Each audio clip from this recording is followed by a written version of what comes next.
France Générosité, c'est le syndicat des associations et fondations qui font appel à la générosité du public. Notre mission, c'est de défendre les intérêts de nos membres et de promouvoir la générosité.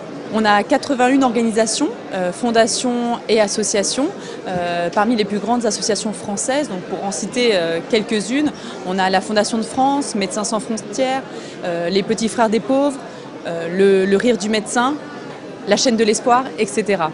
On se rend compte que la générosité des Français évolue un petit peu chaque année.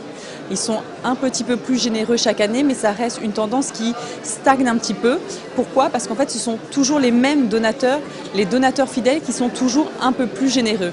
Il faut savoir qu'on a un baromètre de la générosité au sein de France Générosité et on s'est rendu compte que 92% des dons venaient des donateurs fidèles.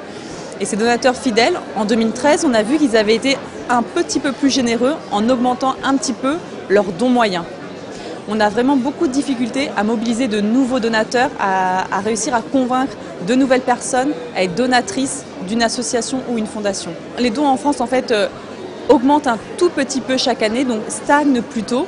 Mais il est vraiment important de toujours rappeler l'importance de ces dons. Ces dons pour les associations et fondations, ce sont des ressources essentielles pour mettre en place leur mission d'intérêt général. Nous, parmi nos membres, sur nos 81 organisations membres, il y a 47 organisations qui dépendent à plus de 80% des ressources privées. Concrètement, en cas de baisse des ressources privées, ce sont des programmes qui s'arrêtent et des bénéficiaires qui ne sont pas aidés. Et c'est vraiment remettre ça en avant, c'est qu'un don, ça permet l'action d'une organisation, d'une association et d'une fondation. C'est la grande question, comment réussir pour une association ou une fondation à trouver de nouveaux donateurs quand on sait que justement 92% de la collecte provient des mêmes donateurs. Les associations, elles essayent d'être toujours plus innovantes via des nouveaux moyens de collecte, des modes de collecte, type les plateformes de collecte, via le développement ces dernières années du street marketing, ces personnes qui dans la rue vont aller solliciter directement le passant. Et bien sûr, il faut s'inspirer des modèles anglo-saxons de collecte.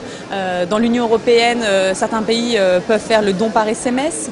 D'autres pays ont des systèmes d'appel aux dons via les médias télé qui vont inciter les téléspectateurs à appeler à un numéro pour faire un don par prélèvement automatique à une association. Et on voit un vrai changement dans les dons et dans la générosité en France, c'est le rapport aux dons. Avant, traditionnellement, c'était le chèque de fin d'année.